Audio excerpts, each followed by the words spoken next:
the last 5 years or so. Some of this work is like 3-4 years old, and some has been published, some has not been published as yet. But I just wanted to start with a question of what is the best treatment for adult spinal deformity. Then I'll discuss about complications, because complications is becoming a matter of discussion when you talk about adult spinal deformity. Now, this is something new for us, because when we used to do adolescent or pediatric deformity, we knew complications, but they were not a major factor in our decision making. But now, in adults, it becomes a major factor in decision making. And then I'll just talk about very briefly a new score to decrease the rate of mechanical complications. So this has already been published. This is a decision analysis that we had performed.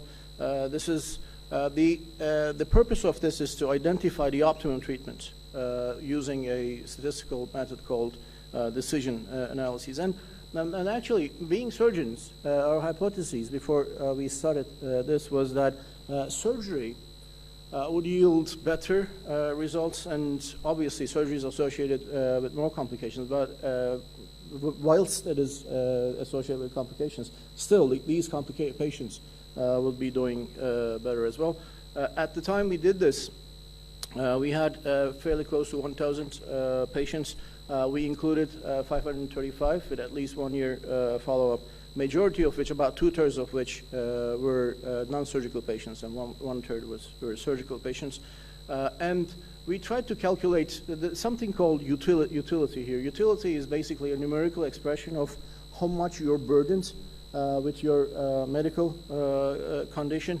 And then we just classify these patients, whether they improved, an improvement meaning that you got a decrease in your ODI more than the minimum clinically important difference, or unimproved or deteriorated. So like three classifications, and we just calculated their utilities and then converted these utilities to quality-adjusted life expectancies. As you can see here, now this is the pool results of patients. Now, intuitively, we knew this, but this is pretty much the numerical evidence that we're providing about it. As you can see, basically, if you do not do surgery in adult spinal deformity patients with disability, the majority of these patients in at least 1 year will remain the same. So this is not something that heals by itself. As you can see, only about 10% of them had spontaneously improved over an MCID value, whereas 15% of them have deteriorated. Whereas if you do surgery to these patients, as you can see, you have more than 50% chance of getting improvement if you compare it with 10%. About 1/3 of them do not change, and then about 10% of them do deteriorate. So now, I think, I know that this may not be the time to discuss this, but unfortunately, when we present our results in certain platforms, people still ask, well, don't you think that, let's say, a woman at 70 years is not worth operating on? Well, the answer is no. So everybody pretty much, unless they have very severe comorbidities, is worthy of being operated on. And this is pretty much the utilities. This table pretty much shows that if you want to decrease the disability of these patients, it's not. So one was basically percentages, how many of the patients improved, and this is the overall disability of the patients as related here as the utility score.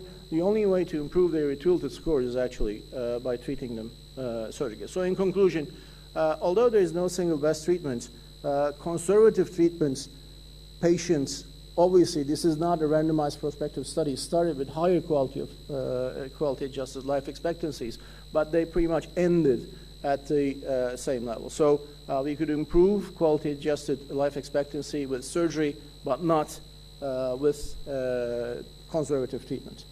Now, this is the second part of this study about complications. Do complications affect the outcomes?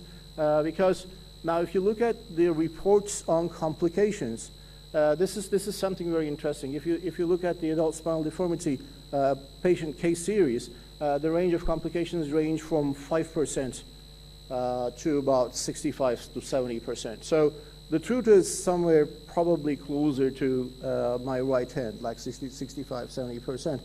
These 3-5% rates have also been advocated, though. So this is, again, pretty much the same cohort.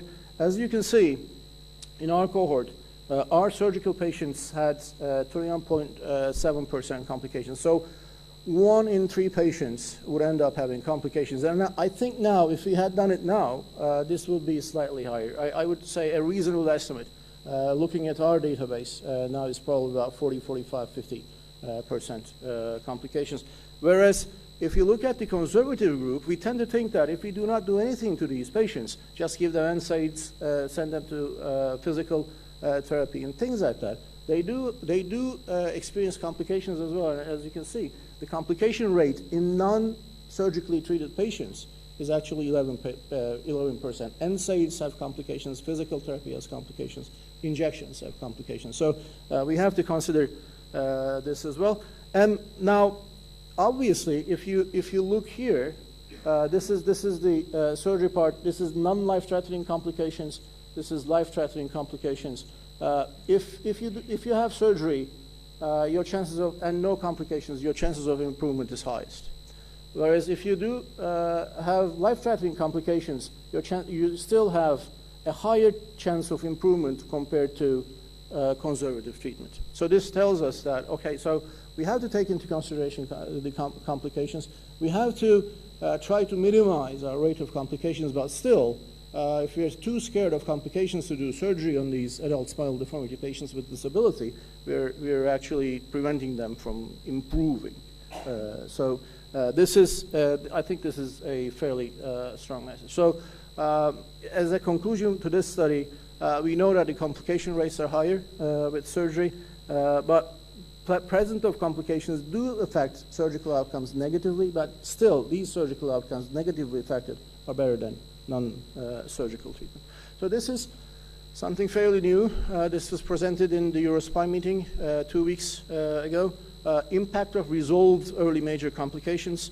So this is now a larger cohort. Obviously, this study was done 3 years, 2.5 years after the study that I had just presented. As you can see, the control group is surgical patients with no major complications, and this is the MCGs with major complications.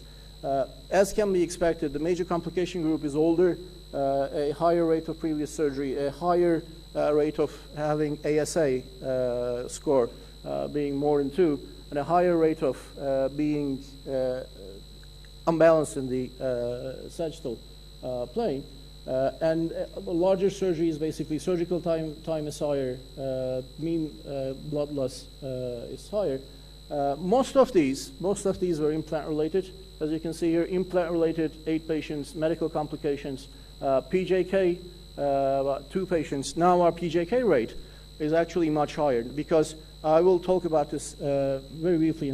It's coming in a couple of slides. Now we have a PJK rate of about 16 to 20%, and now we're trying to actually devise a. You mean proximal junctional kyphosis? Proximal junctional kyphosis. Yeah. Yes, sorry, proximal junctional kyphosis. Now this is the control group. The average change in ODI, it was -15. MCID here is about -13. So more than half of our patients have actually improved more than 1 MCID. MCID is minimum clinically important difference. Here, this is the major complication group. As you can see, the change is not as large as the non-major complication group, but still it's fairly close to the MCID value here for ODI, and it's actually over the MCID value for SF36 PCS and SRS-22 score. So if the complications resolve, then they do not necessarily affect your outcomes. Now, finally, this is again about sagittal plane analysis. About 5 minutes. So you know that for years and years now we were obsessed with pelvic incidence. But when somebody asks me about pelvic incidence, okay, so we know that there's pelvic incidence, but what should we be making out of it? The answer was not fairly clear. Then we learned to adjust the lumbar lordosis after surgery according to the pelvic incidence. So yeah, this pelvic incidence tells us pretty much more or less the amount of lumbar lordosis that these patients should have. But this is not the only story. We do understand that the pelvic incidence is important, but pelvic incidence is not the single most important factor. And this is basically an effort to create a score that will include pelvic incidence, but several other parameters as well. Again, this is the same database, 222 patients. Now, if you look at this, this is something that we actually have seen a lot. This is the cone of economics as described by Jean Dubosset. And Jean Dubosset has been telling us that if you are in this green area, you're okay. If you're in these yellow and orange areas, you are in danger. And then now if you're at these red, he tells us that okay, so now there's immediate danger. Now you're pretty much disabled. Now this score tries to identify or quantify this green area. So this is a quantification of an harmonious spinal alignment, and it takes into consideration the relative pelvic version, which means measured minus ideal sacral slope, relative lumbar lordosis measured versus ideal lumbar lordosis. Lordosis distribution index, this is L4S1 over total lordosis, and the relative spinopelvic alignment, which is measured minus ideal global tilt.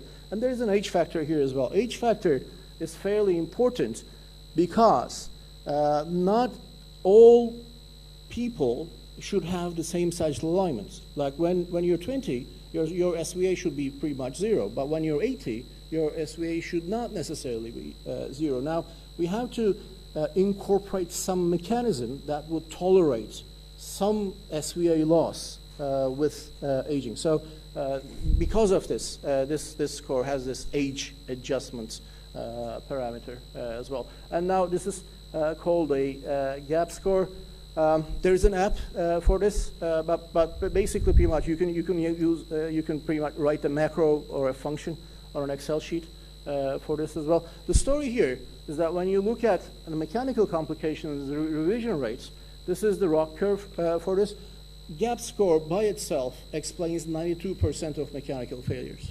So this is something that actually surprised even me, because now if you apply gap score and if you think that okay, so I'll remain in this green area of gap score, then you don't actually need to think about how many rods you're going to be using, whether you should use hooks at the upper end to prevent PJK. Should I use allografts? Should I use autografts and things like that? As long as you have achieved this harmonious correction of spinal sagittal balance. This is something interesting, but I have to remind you that this is retrospective. So now we have to check it in a prospective manner as well. And if it survives a progressive testing, prospective testing, then we can say that okay, so this is the solution to all our problems in the sagittal plane. So in summary, surgery is known as the better treatment. It is prone to many complications that affect outcomes, yet still provide significant health quality of life improvements. And gap score is a quantification of a harmonious spinal sagittal alignment. And now, at this time, retrospectively at least, it seems to explain a vast majority of at least the mechanical complications. Thank you. Thank you, really. Yeah. In the first study, it was the follow-up time was about 1 year, or that was the cutoff time. So we included only patients with still going on at least 1 year follow-up. Yeah. We were intending to repeat this at 2 years, but I think it may be interesting to repeat it like at 5 years if the group survives. Yeah. So 5 years. This is why I want to ask you the reoperation rate of the surgical patients. Did you look at it? At 1 year, Reoperation for some reasons, mostly implant failure.